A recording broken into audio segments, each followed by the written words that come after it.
All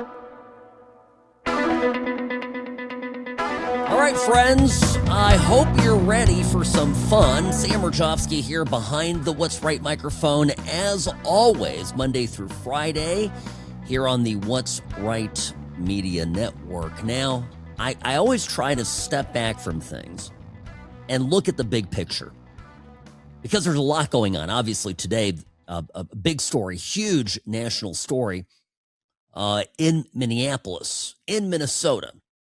The ICE agents out there operating without fear or favor get interfered in their duties by this woman, right? It's SUV, and blocks them off, cuts them off. Agent comes out to approach the car, and she takes off, and she basically swipes him and tries to run him over. And the officers open fire on her. She dies. And it's a big story. Now, this is what it is. It is an opportunity, is what the Democrats are hoping for, at least, an opportunity by them to seize on this and add it to their weaponry for power.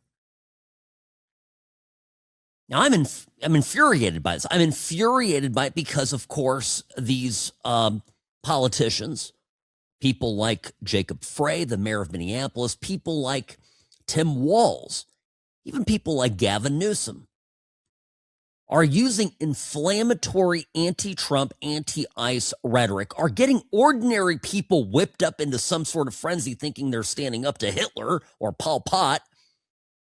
So you've got, housewives and just ordinary Americans who have got their brains, rewired by the media and by these leaders who owe a duty to keep calm, and instead they're using their positions to get everybody riled up so that stuff like this happens, so that they then can turn around and use this as political ammunition to save their skins. And you're going to see more and more of it. You're going to see more and more of this inflammatory talk because now their butts are in the fire, right? Now the gig is up, or the jig is up. It's much more. What happened today with ICE is far more about the fraud than it is about immigration enforcement. Remember yesterday, Tim Walz, who could have become a vice president of the United States, when finally confronting the press about stepping down, ending his run for a third term as governor, made mention of the 2,000 federal agents running amok in Minnesota. His gripe really wasn't that there were 2,000 officers. Gripe was they weren't telling him anything. They're not talking to the governor. They're not coordinating with the very people that we know are the subject of the Fed's investigation. It isn't just about immigration. It isn't just about, pulling, gangbangers off the street. They're now in there investigating the fraud, and it's real. And the media can cover for it as long as they want. These people can continue lying about it, denying that it's happening. But today on Capitol Hill, as the story is unfolding with ICE, congressional Republicans are grilling some high-level people, and it's coming out that the fraud is traced all the way to the top. We have now testimony, we have now evidence suggesting that Tim Walz was aware about all of this, was allowing the theft to occur, the fraud to occur. And as I've said before, I strongly believe this is all done in concert with the fraudsters to benefit the politicians and to keep the Democratic Party in power. Now, they don't want to talk about this. Every time they're asked, they go, whoa, of course we want to take care of the fraud. Yeah, of course. We care about fraud. No, you don't. If you did, you would do something about it. The guy's been governor for, 8 years? The same with Gavin Newsom. He's being interviewed as well about this. I'm telling you, just wait till the dam breaks in California. But bringing it back to today's shooting, a woman is dead because these politicians care more about power than they do about their country, than they do about their communities. than they do about human life. They are, and the language, the kind of rhetoric that has been used against ICE by Democrats is intended to have situations like this happen, is intended to make individuals who've already got their brains rotten by this stupid media that we have to think, I'm going to do a brave thing. I'm going to be that guy that stands in front of the tank at Tiananmen Square. I guess something like that. I don't know. I'm going to stand up to ICE. I'm going to do something. And they get themselves wrapped up and interfering with a police officer, with federal agents. That's not what you do. The police officer gives you an order, you obey it. Notice I didn't even say lawful order. I talk to my clients about this all the time. As an attorney, cops get things wrong all the time. I'm not going to say I'm a big supporter of law enforcement, but officers do individually get things wrong. Worry about that after the fact. Worry about that later.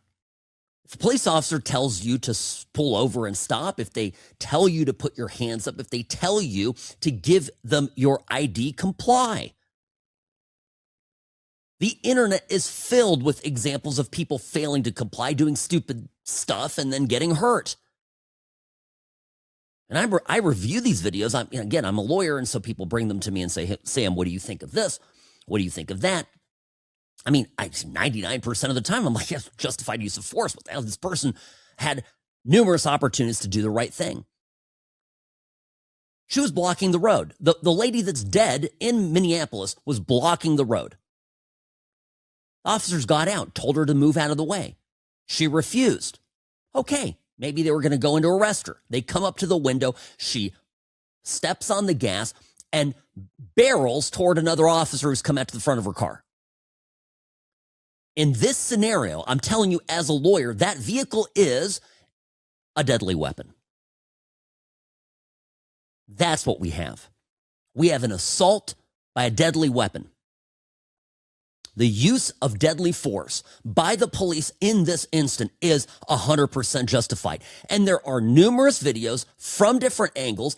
And what do we have? We've got the mayor, Jacob Frey, Mr. I Speak Somali, beta lib man out there dropping F-bombs about how ICE needs to get the F out of Minneapolis and Minnesota,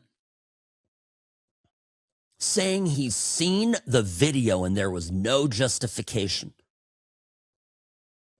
Why such lying? It's what happens when you care only about raw power.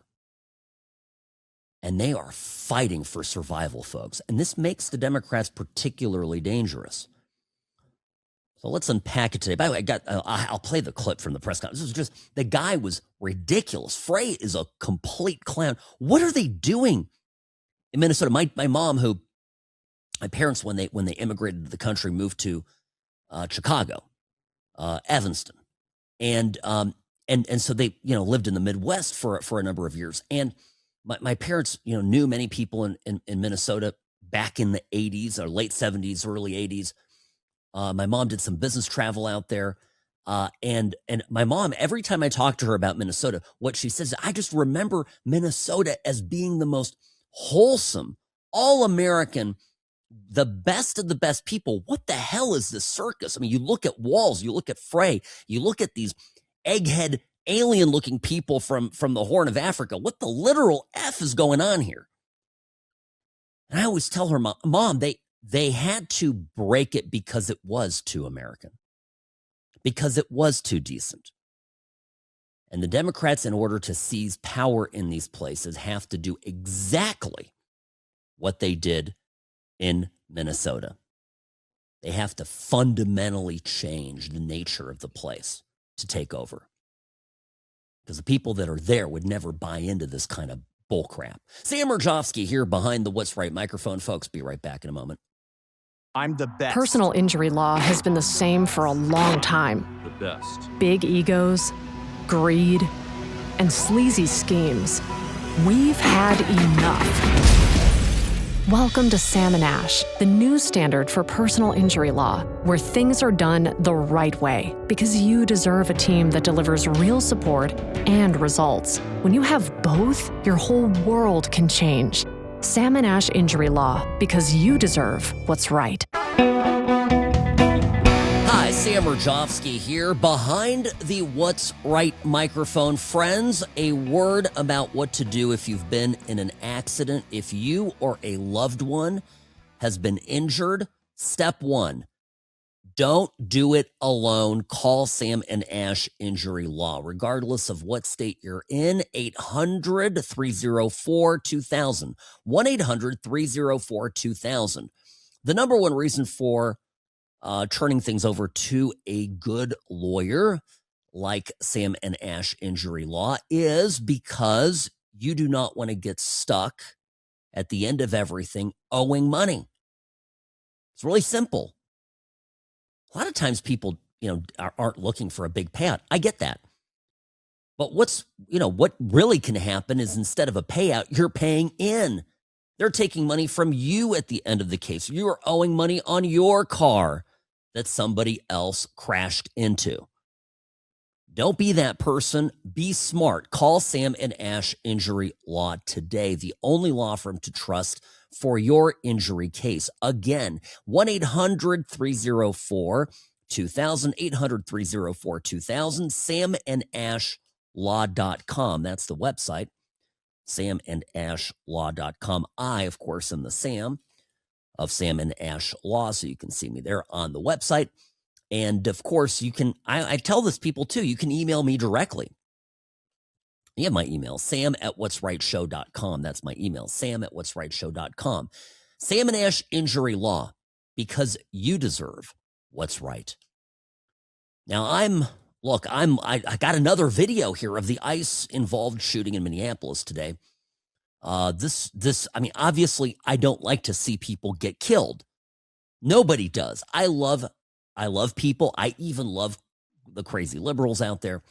This woman felt that she was going to be doing something brave and she was going to stop ICE because she's had the media in her ear. She's had people like Jacob Frey, who is the mayor of Minneapolis, the woke mayor, the man who kneeled and wept at the coffin of George Floyd, who broke into Somali poetry, basically. I think he was waxing something during the campaign, fought off a primary challenger, a Democratic challenger who himself was Somalian. So he had to out-Somali the Somalian. He did it, but he's a buffoon and he's a dangerous agitator. So these people are getting all worked up by this. All the Democrats are doing this law. ICE people are fascists. They're Nazis. All of this rhetoric makes people do stupid stuff. And I'm looking at the video here, and there's an officer in front of her, an agent in front of her, and she runs him over. And then he opens fire.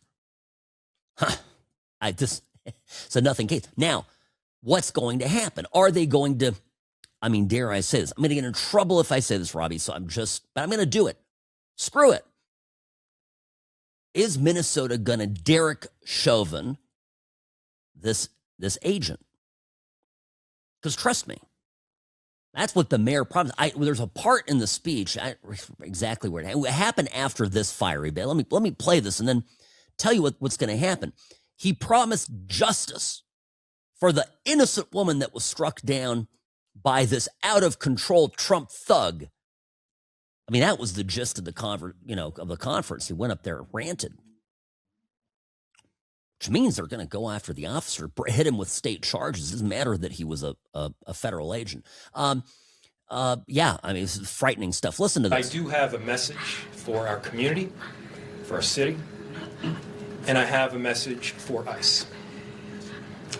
To ICE, get the out of Minneapolis. We do not want you here.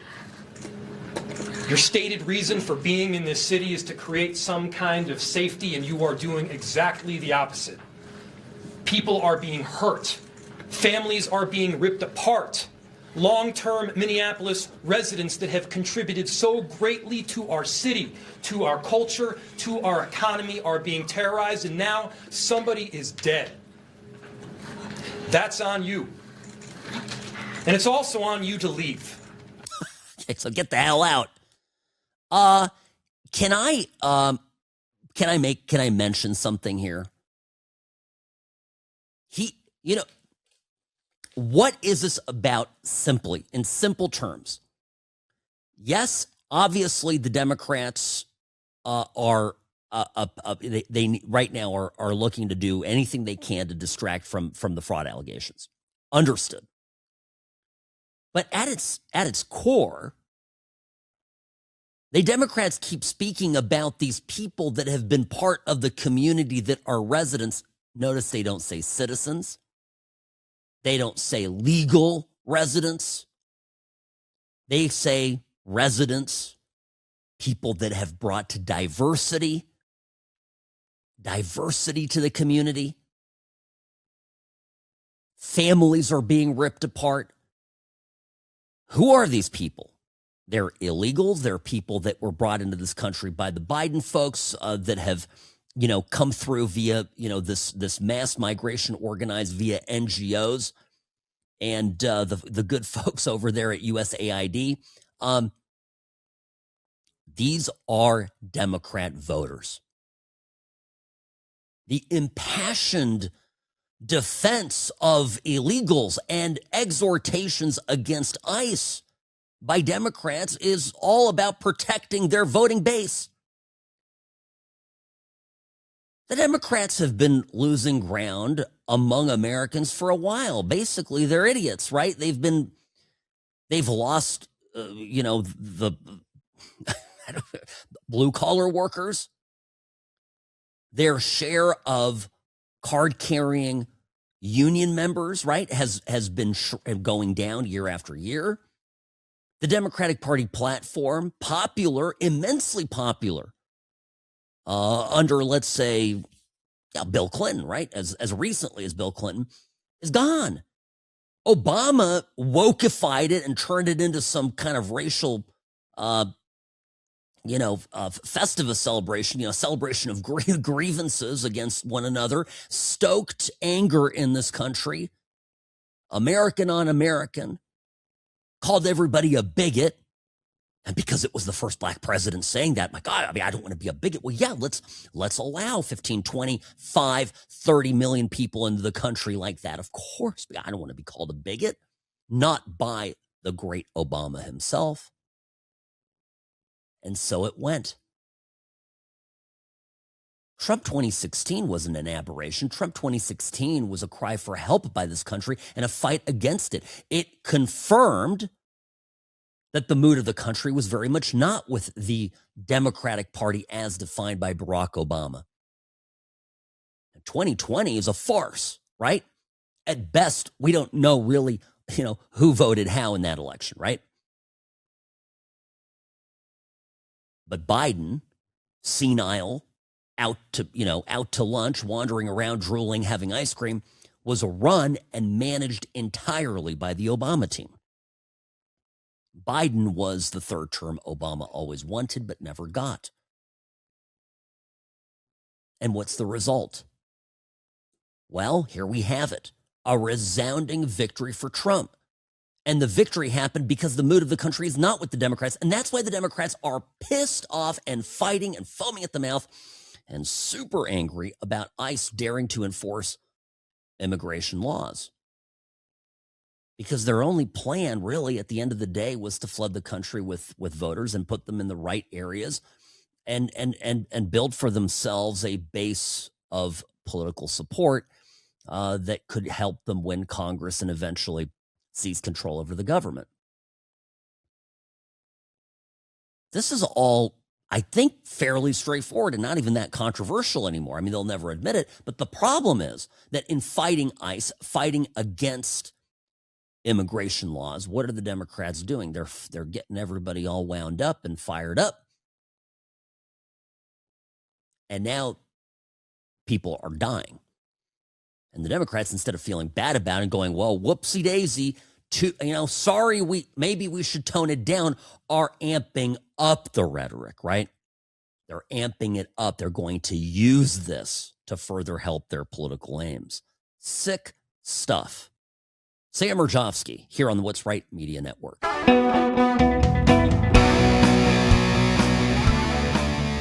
Folks, all of this federal enforcement, be it ICE or other criminal investigations going on in Minnesota, is a warm-up for what will happen in California. Sam Mirejovsky here behind the What's Right microphone. Good to be with you. As always, happy Wednesday. Sam at what'srightshow.com is my email, at What's Right Sam on X. I posted a picture here of the press conference, the Jacob Frey press conference. Inadvertently, when leftists run organizations, they, in an effort to promote diversity, end up generating these highly memeable events, right? The people standing on stage, you've got Jacob Frey. I guess he's the token white man. And then there's some sort of police chief, a large black woman standing behind him. Then there is, who else is in this picture? The sign language interpreter. I'm not as, a lot of people pick up on these interpreters and talk about it. I grew up in my high school. We had the deaf program in our school. Very common to have interpreters. I don't really think about it, but this one was exceptionally theatrical. Let's put it that way. And so I'm looking at this and I'm thinking it just looks like a band. There's some Somali guy also with a hoodie. And then there's a cop. So producer Robbie said that this was the Pillage people. Of course, appropriate for the Minneapolis, Minnesota fraud system there that is obviously being looked at and aided and abetted by the Democrats involved. You see today on Capitol Hill, They brought in today a big hearing. Republicans had a number of people, and they brought in a state representative, Marion Rarick, who has been talking to the whistleblowers on a number of whistleblowers coming forward and sharing their stories about the fraud. And remember, let's go back a little bit. Remember, this is how it broke. This was before Nick Shirley was going door to door, knocking on, suspicious daycare centers. The whole story broke. The initial report of up to $1 billion in fraud came from a group of disenchanted state workers. And state workers, folks, if you haven't gotten the memo, state workers are supposed to be loyal Democrat operatives. Right? If you're a public sector employee, you're supposed to be, toe the line. Well, apparently enough of them didn't, and they put out a public statement, kind of a press release, and put it out on social media, put it out on X. And that was the first sort of major shot fired outside of the Minnesota ecosystem. At that point, the story became a national story. So anyway, so the number of Republicans who are in the minority in the state house in Minnesota have been talking to these whistleblowers and have been interviewing themselves. Now Congress is investigating, and you're probably asking, well, why does Congress have any jurisdiction? Well, Congress appropriates federal dollars. Congress has appropriated in the past billions of dollars of aid over time to Minnesota. They have the right to ask questions how the money they appropriate, our tax dollars, was spent in the state. So that's what's going on. Now, here, I can just play the clip. It's got a zinger line in it, trust me. This is Marion Rarick getting asked by Tom Emmer I remember, by the way, is a Minnesota rep and a Republican. Listen to how this goes. This is just incredible. 1,000 whistleblowers running an account on X have come forward to expose fraud in Minnesota state agencies, and they have been entirely ignored by Tim Walz and have even been retaliated against. Is that accurate? That is correct. Even this morning, I got another message. Well, in your experience, are their claims credible, or are they politically motivated against Walz? They're completely credible, not politically motivated. In fact, many of these are Walz administration employees, correct? They are actually Democrats as well. Can you quickly give us one example of the retaliation these folks have been facing? Yes, I can. In my opening statement, I mentioned that the most severe ones was that they would be fired with cause, so they couldn't have unemployment insurance, that they would be blacklisted from all state agencies, and I bet that it's also Hennepin County and Ramsey County. As you know, those are Democrat-run, and much, much more. Based on what you've learned, Representative, over the last several years, do you have any doubt that Governor Tim Walz knew about this fraud as it was occurring? He absolutely knew that it was occurring. There it is. We're starting to link it up. You see why Timmy was so nervous yesterday in that press conference? Oh, there's 2,000 agents coming into the state. They're not even coordinating with us. I don't know what's going on. I'm going to drop out of the race because I've got to get my ducks in a row and prepare for the hell that cometh. He knows. He knows. I'm telling you, this guy, and I said it yesterday, I played the clip. He knows he is in deep SHI, you know what. And I mean, look, I can't, I don't, listen, folks, I know I get emails from you all the time. Vicky, I got your text yesterday. I know you're upset that people aren't, that they haven't been hung yet. Okay. I got it. I don't run this. I don't run this administration. I always ask myself in moments of frustration, are things better with Trump in office than if Kamala Harris had won? And I think that's a good perspective to have from time to time, right? Just imagine if Tim Walz, instead of dropping out of the race and worried at the very least that he's going to get reamed by a federal prosecutor, imagine if he were sitting in the vice president's office. So, now I don't run the Trump administration. I don't give Pam Bondi directions of what to do. So I can't tell you if this is all going to happen, but the smoke seems to suggest there's fire. And not just on the crime itself front, but on the activities of this investigation. Before there is an indictment, you don't just indict. You go in, you investigate, you get the all the predicate evidence down, and you submit it to the grand jury if you're going to go for a grand jury indictment. And sometimes it takes a few tries, particularly in areas that are run by Democrats, particularly in blue districts. Look at the problems you have with Comey and getting him done. They protect their own. I don't know. You can't change anything about that. It is what it is. But you've got to push forward on the prosecutions. I agree. It's happening. But here you have somebody testifying, which is evidence. She's testifying in Congress under penalty of perjury. And she is saying that she has been following this fraud thing from the beginning. She's been talking to people who have been coming forward, whistleblowing allegations of the fraud for years now, who have been retaliated against by Governor Walz. And guess what? And she says, there's no way that Walz didn't know about any of this. Now,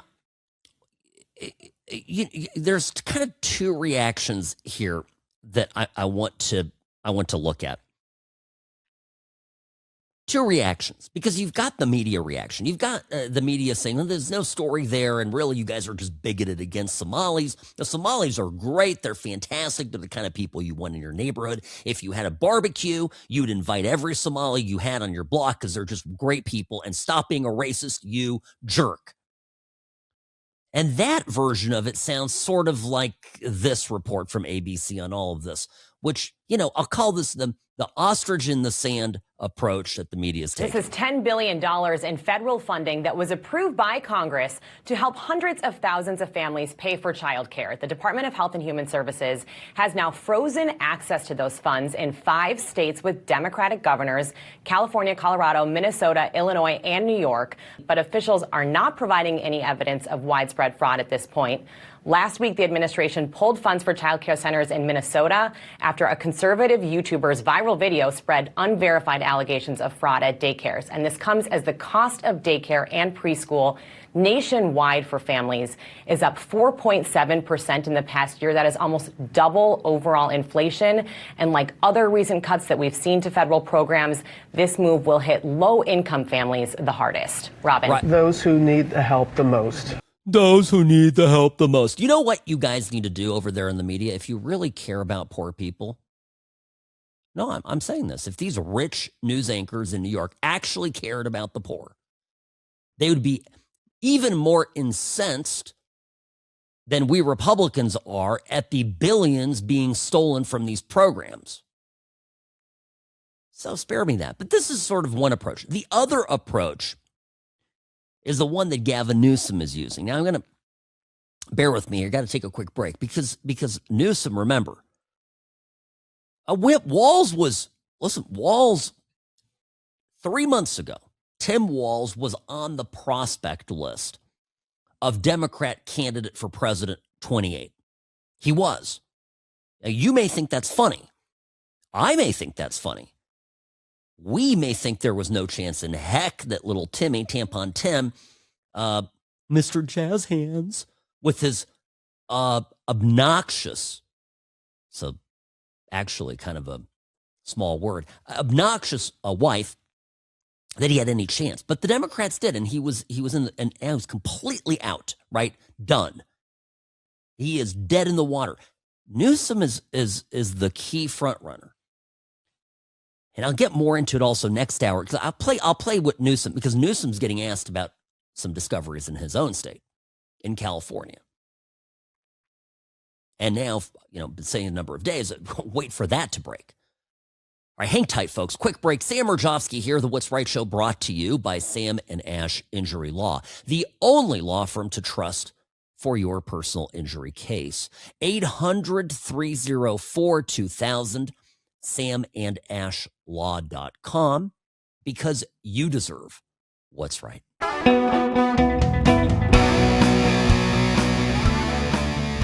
Sam Mirejovsky here, Nevada's favorite recovering Californian. Pleased to be with you. Speaking of California, here on the What's Right Show, Gavin Newsom had an interview the other day, got asked about allegations of fraud in the state of California. Now, I played the ABC News interview, or the piece, the story that they ran about fraud in Minnesota, and they're basically saying these are unsubstantiated rumors, and we got a right-wing YouTuber that's going around, and then this is targeting the Somali community, blah, blah, blah, blah, right? This is the other response. This is the political response by Gavin Newsom. Those of you on the radio, those of you on the podcast, and yes, please download the podcast, what'srightshow.com. Well, you can go on Apple Podcasts, What's Right Show. Just look at that. And then, of course, on our website, what'srightshow.com, you can see everything that you need to know about the program. So if you miss a show, you can always go and get the podcast. Spotify, Apple Podcast, etc. But here, if you're not looking at it, right, Newsom is a squirrely guy. Like, Newsom is always has the weird body language, but his body language gets extra weird when he gets evasive. So you remember during the wildfires in LA, now we're going back a year, coming up to a year anniversary on all this, right?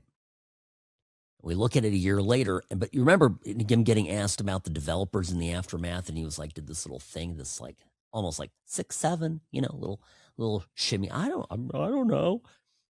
It was just terrible. I mean, sorry, I mean this in all due respect to those of you who are not heterosexual. No straight man should ever do that with his arms. You know, this little thing. Okay. So here's Gavin Newsom giving the interview.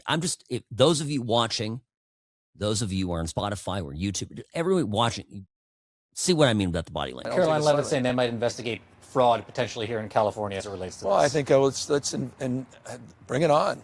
Fraud in terms of child care. You think for a second anyone countenances fraud? So if he has some unique insight and information, I look forward to partnering with him.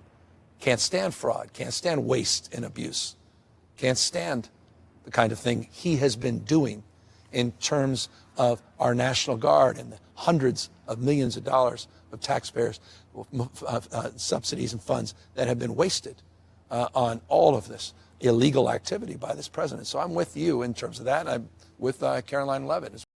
Okay, so and even his voice starts to get raspy. You see the defensiveness begin to take over his body. All right, so what's he going to do? Oh, well, if there's any fraud, I look forward to partnering with Trump. Is he an accountant? I don't think he's an accountant. He doesn't know anything. I mean, it's bad in California. By the way, SW, got your email. Got this right before I went on air. I want to read through it more carefully, and I may touch on some of these points. By the way, my email is sam@whatsrightshow.com.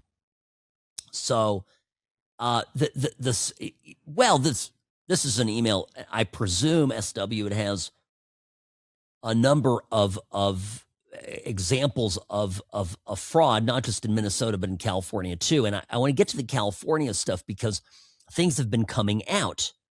Ever since I said, just wait till it starts to come out about California, lo and behold, stuff is coming out. Now, it started at the end of last year in December. There was an OC Register story, the Orange County Register. The title of it was Costly Incompetence, and talked about an audit that uncovered a tremendous amount of California waste and mismanagement.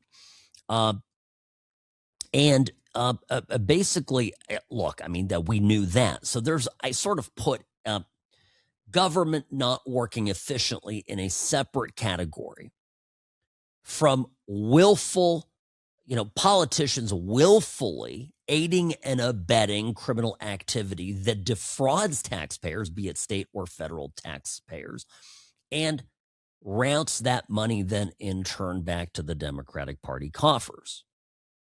Or anybody's coffers. Hell, if it was Republicans doing this, I'd be losing my mind. The full high-risk agency list, though, that the OC Register put together, it's funny who they are, right? It's a lot of these departments are benefits departments, are departments that hand out money to people.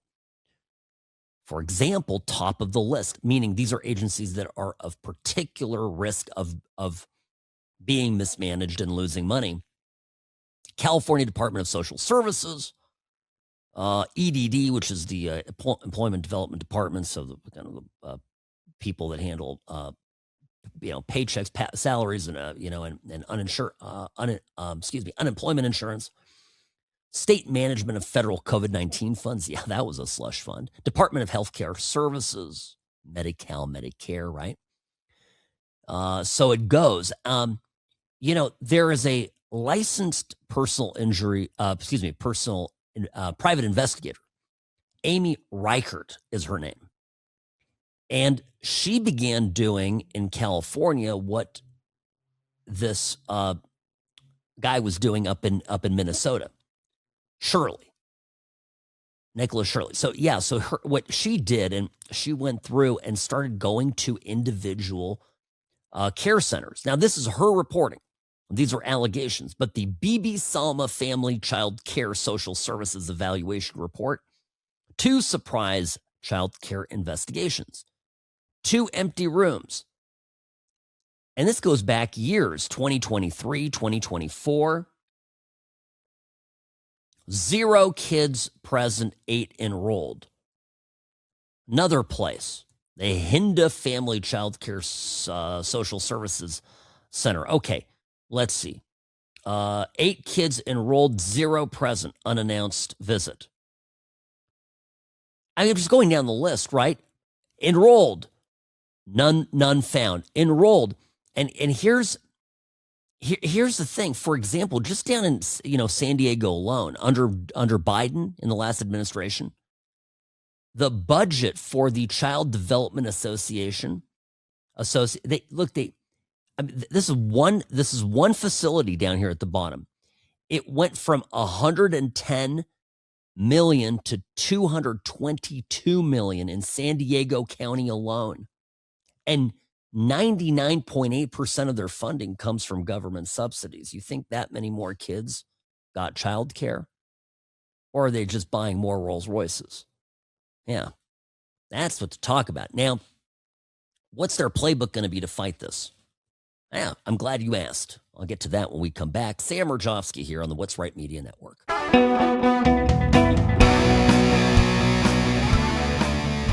Well, friends, those of you who listen to the program on a regular basis know that I, Sam Mirejovsky, am rarely wrong, always right here on the What's Right Media Network. Welcome to the program.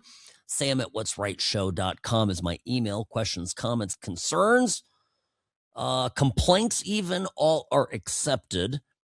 Look, how do I put this delicately? Mike Cernovich, conservative commentator, I would describe him as an ex, formerly known as Twitter philosopher.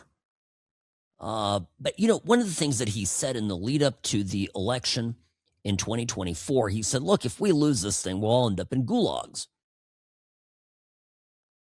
Meaning, of course, that we conservatives, those of us who've dared oppose the regime, Trump in particular, but downstream of that, many of us who have stuck our necks out, will end up in the crosshairs of a very vindictive and emboldened Democratic government. That was the threat always. I mean, Kamala Harris, give me a break. We oftentimes joke here about what an inept buffoon she was. It just came up with show prep here talking about Robbie, the program today, and of course, Tim Walz in the news. And Robbie loves reminding me how in Kamala Harris's recollection in her book, talking about how she selected Tim Walz, that she just felt this in her gut. It ultimately came down to a gut decision, and she trusted her gut. And her gut told her to hire, the Somali prince adjacent warlord of Minnesota, Tampon Tim. Well, anyway, Kamala Harris, let's be honest, the people that were allowing her to step into that role sat that woman down and said, listen, we're going to give you the presidency. We're going to hand it to you on a silver platter. You don't have to run into anything. We've gotten Joe out of the way. But listen, look me in the eyes. We're in charge. Kamala Harris wouldn't have made any meaningful decisions. She would have been a figurehead. And the people that were running Biden would have continued to run Kamala. It would have been Obama's fourth term. And if the first term, Biden's first term, was any indication of the level of vindictiveness the Democrats were capable of, then I think what Mike Cernovich had said and continues to claim is well within the realm of possibility. It's been much maligned and lampooned even by Democratic commentators, but that's what they do. Of course we would never do that. Of course we wouldn't put ordinary Americans in prison, in gulags. We would never do that. And of course, if you ever prayed the rosary in front of an abortion clinic, for example, or perhaps entered the Capitol and waving a pro-Trump sign and walked around and snapped a few pictures and left and found yourself 3 months later staring down the long barrel of a gun by a SWAT team invading your home at 6 a.m, you beg to differ, right? That's where we are. Look at what happened to Trump. Complete nonsense stuff that they just would not stop with. In fact, Democrats got too clever by half. As I like to say, I think they pushed it too far. But I'm just giving you an idea. Had Kamala Harris managed to pull it off in November of 2024, the country today would be unrecognizable. Now, why am I saying this? Because the defeat is not done yet. One, the administration's got to kill this seven-headed serpent, through and through, or else it will come back and get all of us. And so in defense of those of you who write me and text me, reach out to me, comment on social media about how, well, something's got to be done. Yeah, I'm with you. It's a life or death thing. Now, I also will say, I think Trump realizes this and realizes that, maybe more so than you and I, he and his kids and grandkids are in harm's way if he doesn't get it done. So I would like to believe, reasonable belief would have it that Trump is well aware and is on the case. Now, that's the first thing, right? This thing's got to be slain, because what's very important to say is this hasn't gone away with the election defeat in November of 24. And if you pay careful attention to what Democrats are saying right now, the kind of rhetoric that they're using, they are gearing up for the fight of their lives. They are gearing up to go nuclear on Republicans and on anybody that stands in their path. They are, and this is, I can't tell you a couple of indicators for why I know this. This is why Gavin Newsom, remember some months ago, he decided to suddenly be Trump-like with his social media. He decided to be just slinging stuff. They literally, inside the Democratic Party, are talking, we are looking for our Donald Trump. And poor Gavin is kind of a dolt, and his people are dumb, so they go, well, we're literally going to be Trump, and we're going to start to, throw around some zingers on the internet, and it's just not working quite right because there's only one Trump, and he happens to be president. But I digress. That's one of the indicators. You just know based on how they're doing. But internally in the Democratic Party, they are looking to crown the slayer of Democrats because of Republicans, because they are right now in the crosshairs of a Trump administration that they fear. They fear Trump right now. And good, it's about time. Trump went into office repeatedly saying how he, the hunted, was about to become the hunter. Aha, the tables are going to turn. We saw 2 days ago, Jack Smith. The guy lauded as the guy who was going to put Trump away for the rest of his natural life, having to answer uncomfortable questions under oath. I didn't even get to this at the time. I was watching this. Republicans had him basically kind of a deposition, asking him questions. And they were asking him about his appointment as special prosecutor. This is very important because maybe he wasn't even appointed legitimately.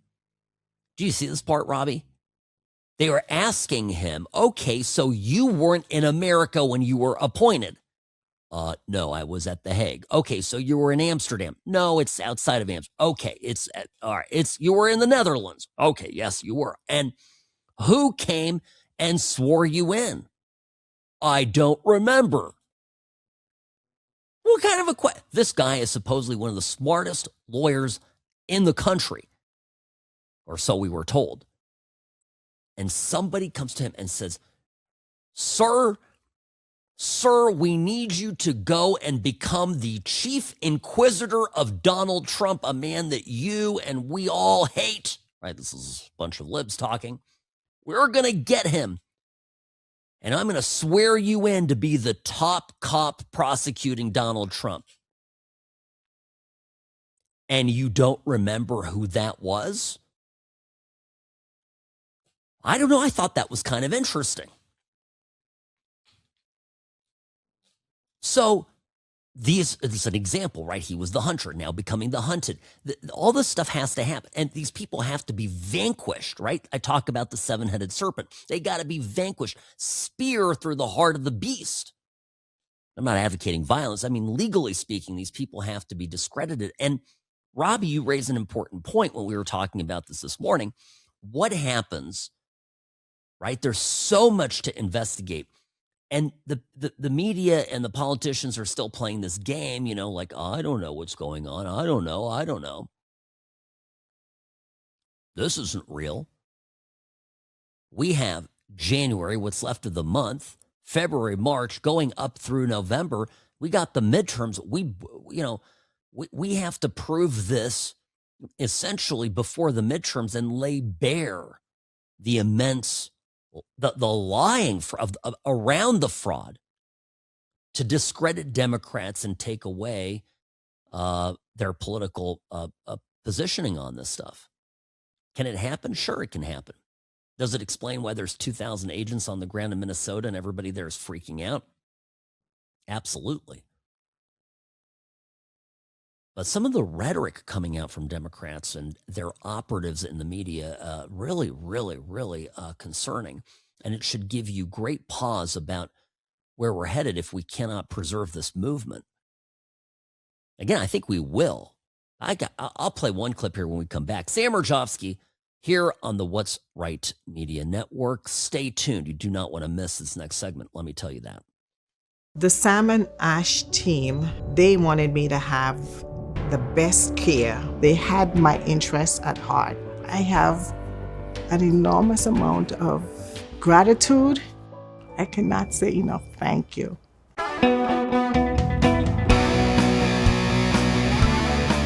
Sam Mirejovsky here. Yes, I'm here. Don't you worry. Just completing a little thing here for work. Here's what happens on the show. I got work stuff happening too. And so just multitasking. Yes, Sam Mirejovsky here behind the What's Right microphone as always. Speaking of work, I'm a lawyer by day and take time off during the day for a few hours, couple hours to do the program. But what my day job, I love my day job. I am an attorney. I represent people who have been hurt. That's the simple way of putting it. Consumer law, personal injury, and the like. I think I'm the only person that is conservative really in this business. Most of them are crazy liberals. But Sam and Ash Injury Law. That's my firm. And you need to not do a personal injury case on your own. Let me tell you that. There are so many ways that the insurance company will absolutely screw you over. No question about it. And I get calls every day from people who try to do it on their own and then ended up thousands of dollars upside down. They were not at fault for what happened. Somebody else's stupidity got them into trouble, and then they were forced to write a check out of their pockets. They were stuck paying for something they didn't cause. So don't be that person. 800-304-2000, 1-800-304-2000. That is the number for Sam and Ash Injury Law, the only law firm to trust for your injury case. samandashlaw.com is the website because you deserve what's right.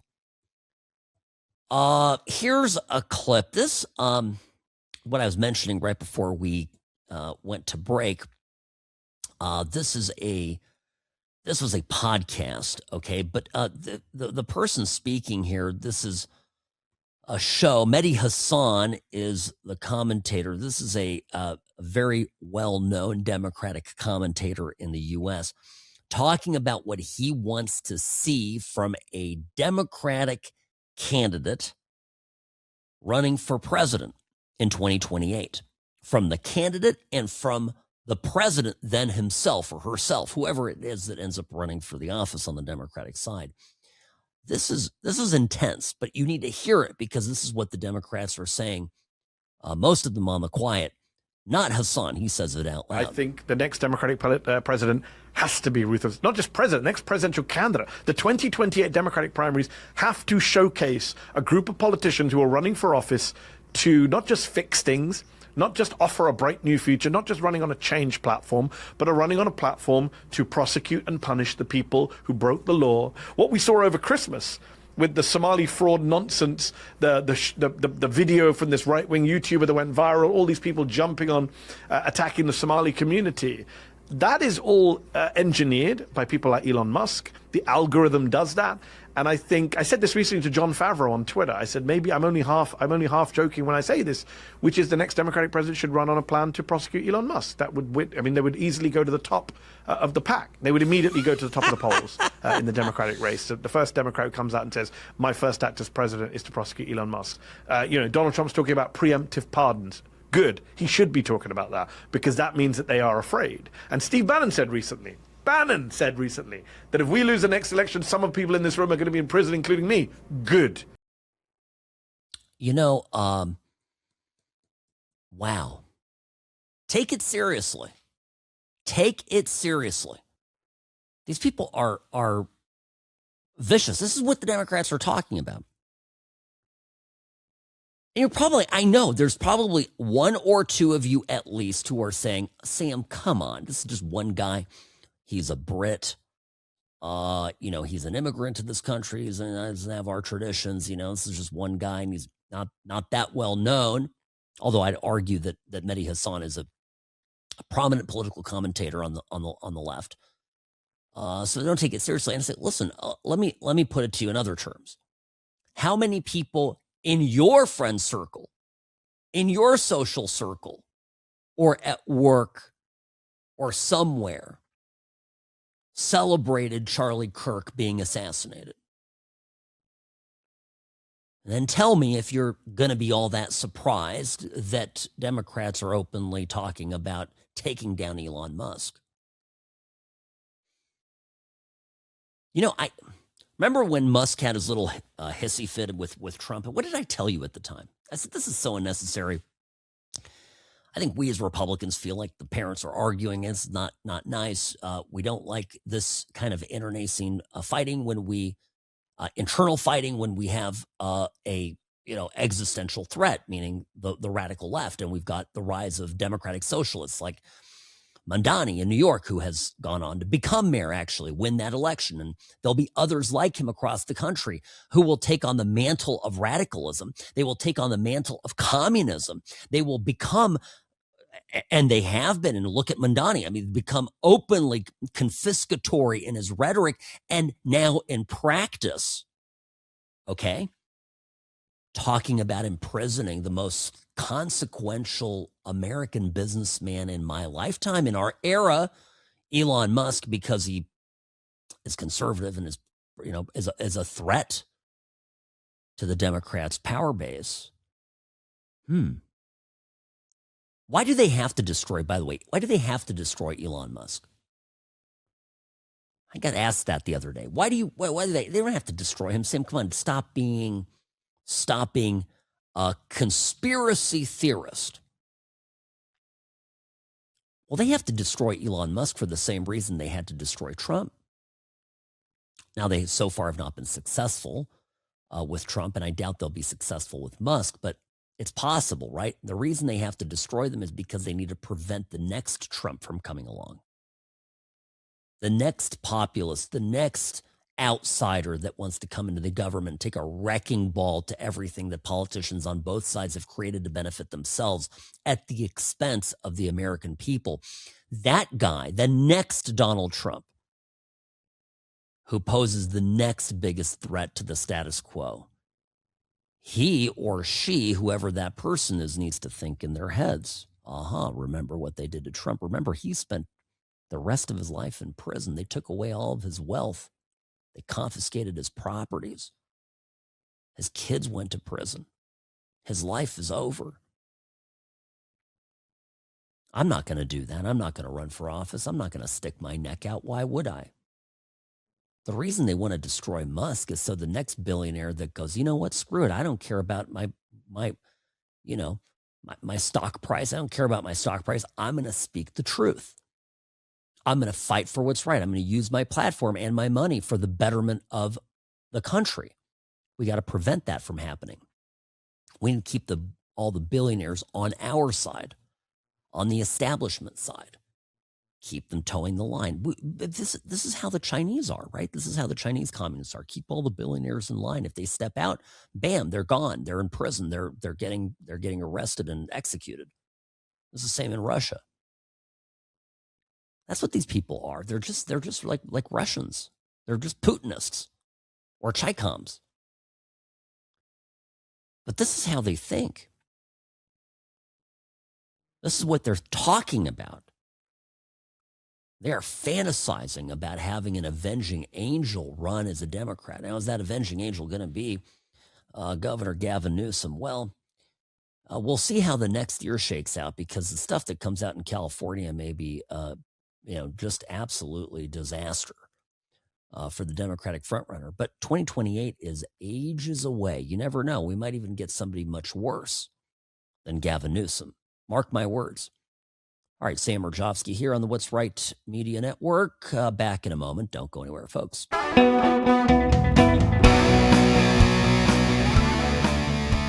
Hi, welcome back. Sam Mirejovsky here behind the What's Right microphone. This hour of the program brought to you by Sam and Ash Injury Law. In a crash, call Sam and Ash, 702-820-1234 here in Las Vegas. Also, you can call 800-304-2000. Offices in Nevada and California. Okie dokie. What are we looking at here? By the way, from the Hill. Today in the hearing on Capitol Hill, I played a little bit of it last hour. Here is some great questioning by Brandon Gill, who's a Republican from Texas. He's asking a former January 6th federal prosecutor. So this is someone who worked inside the Merrick Garland Department of Justice, who was directed by, the Biden administration to go and find grandmas and chiropractors and like I always say, realtors and people that went to the Capitol to go walk around. Okay, 99% of them did nothing wrong except for trespass. Anyway, so this is a questioning, and so he asks him on the Somali welfare usage, right? He starts bringing this up. Okay, if I'm getting your opinion here to test the waters on your area of expertise as a criminal prosecutor, okay, federal criminal prosecutor. Listen to how this goes. It's actually pretty good comedy here if you didn't really care about the country. Let me ask you, does large-scale Somali immigration make Minnesota stronger or weaker? Certainly stronger. Certainly stronger. Do you know what percentage of Somali-headed households in Minnesota are on food stamps? No. 54%. Do you know what that number is for native Minnesota-headed households? Well, to be clear, a majority of the... It's 7%. There's a big difference between 54% and 7%. What percentage of Somali-headed households are on welfare in general? I don't know. It's 81%. What about, let me just ask you, after 10 years of being in the United States, what percentage of Somali immigrant households continue to be on welfare? I don't know. The number is 78%.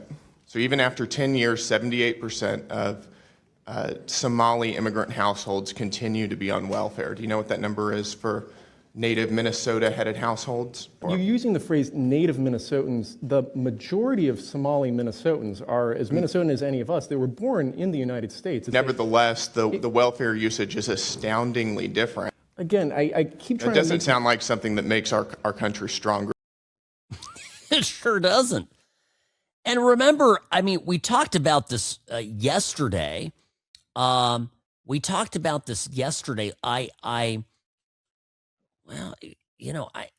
mean, since 22, Fox News reported this, okay? Since 2022, almost 90% of the people charged with felony fraud in Minnesota were Somali. And what percentage of Minnesota are Somalis, right? I mean, that's would matter. I mean, if it's 90%, well then, it would be a proportional share. Less than 2% is the number. So less than 2% of the state is committing almost 90% of felony fraud. It does matter who we bring into our country. And so one of the things one of the battles that we're going to have here big time, and I'm glad we're having it, it's already started, is fighting against the liberal myth that diversity is our strength. Okay? Because fundamentally, it's not. If the diversity that we get robs our country blind, if the people that we're importing are bringing with them their third world customs and rank criminality, because that's what their culture is all about, grab what you can, broken, failed state that Somalia is, people there are conditioned to survive a certain way, fine. You want to live in a broken country? Good for you. You want to come to America, you got to live the American way. And that's one of the problems too. You take a population of 10,000 people and you drop one Somali family, they're forced to adapt to the life in America. You take a town of 10,000 people and you drop 1,000 Somalis into it, they're going to form their own ecosystem and basically insulate themselves from that society and live much as they did back home. These are things, right? This is, again, if you're a Democrat and you want as many Democrat voters, and these people are beneficiaries of your of government largesse that, of course, the Democratic Party is championing, and these people are getting this money and then in turn funneling it back to the politicians who allow them to get it, and this cycle perpetuates Democratic power. Great, ta-da! It works. Who suffers, right? You and I, everybody who stupidly goes to work and pays taxes. And, we're idiots, I guess. We're doing it all wrong. It's infuriating. And who else is suffering? Well, obviously, America. Obviously, this is bad for our country. Obviously, if this were allowed to continue unabated, there'd be nothing left of our country. It would just be some smoking husk of a failed state ourselves. This is the enormous cost of entitlements, of welfare, is now coming to light. And this used to be this kind of the sacred cow you could never go after. You could never talk about it. Because if you were a Republican, if you were a white, rich Republican, which, it's all relative, but I guess if you're asking the people in the Mamdani administration, I would be that, right? Rich, white guy, middle-aged white guy, a Republican, conservative. Sam, who the hell are you to talk about taking away people's benefits? I'm going, look at us as a country with expectations that people be on welfare. Let's go back to Clinton. Let's go back to welfare reform. Let's go back to, you've got to get on your 2 feet if you're able and go to work. And getting thousands of dollars of benefits, getting these EBT cards and getting your weaves and your nails done and soda pop for your kids. I remember we had that debate not that long ago. Why are we putting soda on? Well, these poor kids deserve soda too. Well, then the parents can work. The real story is that these lax and very unregulated and uncontrolled, very generous welfare benefits are being used to pump money into the gray economy, the black market, literally. And that money is defrauded from the government and recycled back to the Democrats. I can't wait, folks. I'm willing to bet real money we're going to see a Tim Walz indictment. And it's going to read something like the Maduro indictment. And I'll get ahead of this now. I'll stake some reputation on this. The Maduro indictment, if you get into the nuts and bolts of it, basically alleges that Nicolas Maduro, the president of Venezuela, right, the guy that's sitting in the lockup in Manhattan now, that he presided over a government. The government turned a blind eye to what? Narco trafficking, drug trafficking.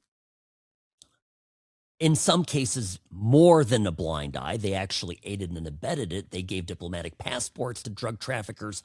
They allowed their diplomatic pouches that don't get checked at the border to be used to funnel drugs and other contraband into the U.S. and elsewhere, right? So Nicolas Maduro took the state of Venezuela and allowed it to be used by narco traffickers in exchange for him, his family, and the government, I guess by some extension, a cut of the action. So when I say that I think, again, putting on my lawyer hat, that we're going to see some similarities between the Nicolas Maduro superseding indictment that we read this week and the indictment that is coming its way to some of our favorite people in Minnesota, they're going to sound somewhat similar. Fraudsters, criminals, enabled by the government, aided and abetted by the government to help the people running the government. I mean, that's it. Sometimes, folks, you listen to things on this program that haven't even happened yet. It's like a voice from the future. See, that's why you tune in. Sam Mirejovsky here on the What's Right Radio Network. I'll be back in just a moment. Hang tight, folks. More up next.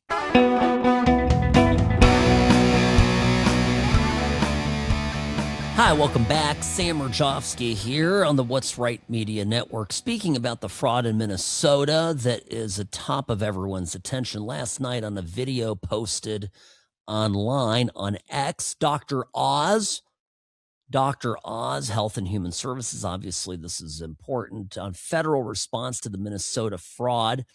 Listen to what he had to say here. You can get the idea that, well, things are going to be bad for these states that have abused the system. Last month, we instructed the Walz administration to produce a corrective action plan by the end of the year, which we received late New Year's Eve and found deeply insufficient. We don't want to hear, for example, that your state law doesn't allow you to protect federal taxpayers from Somali fraud.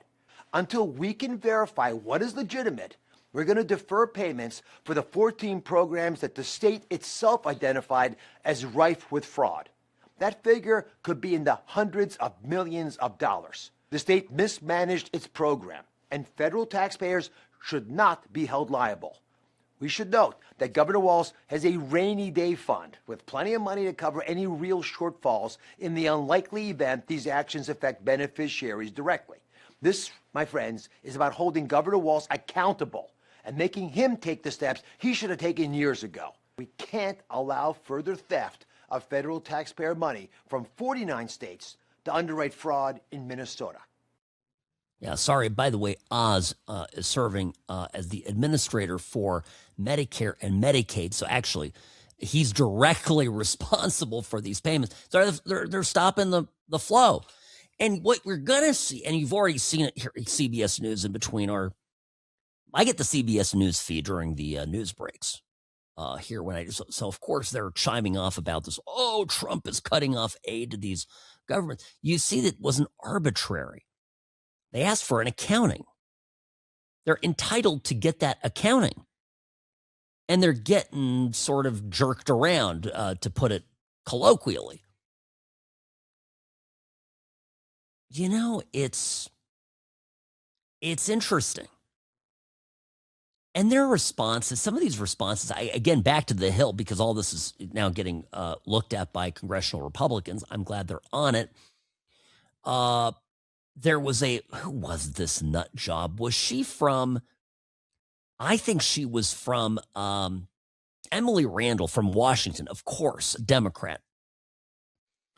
She's like, well, I'm not interested in any statistics. I've got another idea. I've got something we ought to look at that is more important than statistics. Listen to what she says. We can trot out all of the data that we want to create the sense that there is a bad guy. There is a bad group of people. There are folks who are not among us. There are folks who are other. And I think we should spend a lot more time looking at ourselves, looking at American citizens, looking at white men. Oh, we need to look at white men. By the way, why does she look like Chuck Schumer's wife? You notice that? She got absolutely a ringer. Robbie, send me a picture of those two side by side from this screen grab. I'll post it on X here as soon as I'm able. By the way, this is why you guys want to follow me on X, because I do stuff like this. I'll just put it up there. So, okay, just grab that for me if you can. Oh, it's the white men. It's the white men doing it. Well, let's talk about Minnesota again for the umpteenth time. 90% since 2022, 90% of the fraud charges in the country went, Somalians. And yet they're only 2% of the country. So we need to call it Somali fraud. Notice how Dr. Oz does that. And I want to make a point about this. This is a great persuasion technique. This is persuasive. We have to keep calling it Somali fraud. We have to call it that. Now, they don't want us to use that. They will fight it. They'll say it's bigoted and whatever. But 90% of the people in Minnesota commit. Okay, I'm just saying, Somali fraud. If it keeps getting in there, eventually people will start to be persuaded by it. So, Robbie, to answer your question, how much time do we really have before, do we have enough time before the midterms to prove this? The messaging has already started. And we're winning the messaging war. And the good news is that the media actually is helping us in this. Every time they get up there and they say, well, you can't call it the Somali fraud. Again, it's not. The Somali community is wonderful. But we're talking about it. We're talking about it. And you denying it is not going to help. At the end of the day, it's out there. Not to throw the Haitians back into the mix, Robbie, but proverbially speaking, the cat is out of the bag. So this is where we're at. Did you like that, by the way, Robbie? I can't tell if you're laughing.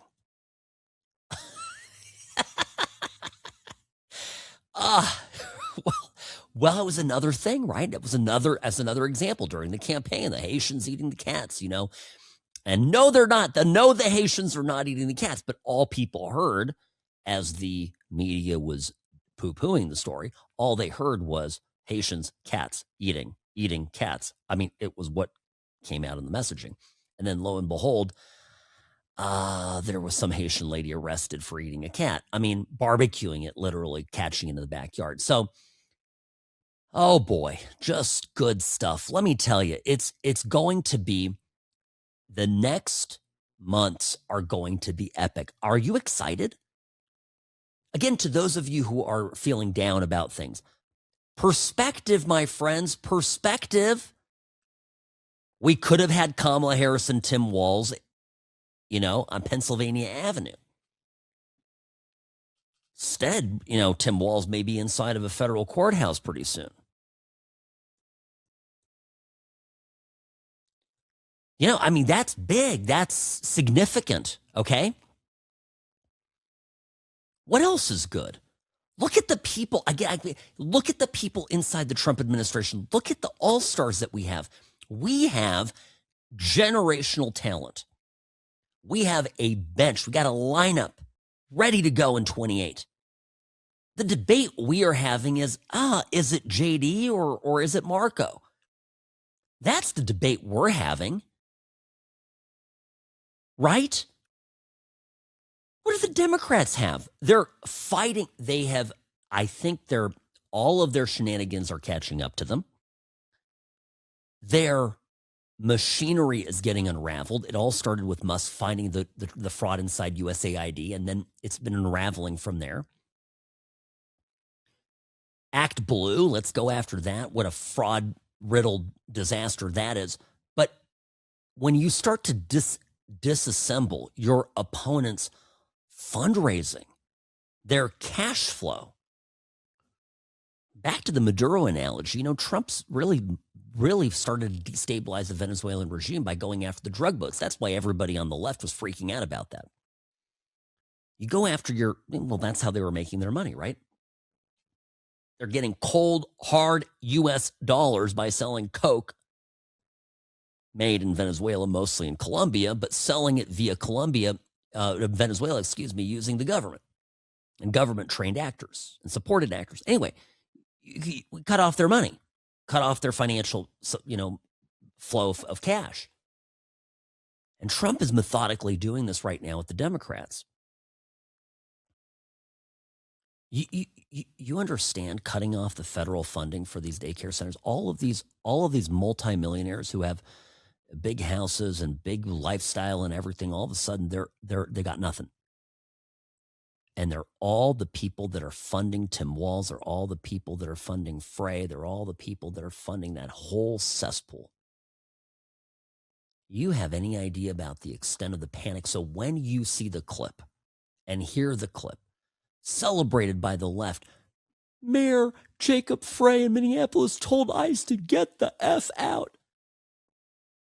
Yeah, has really nothing to do with ICE.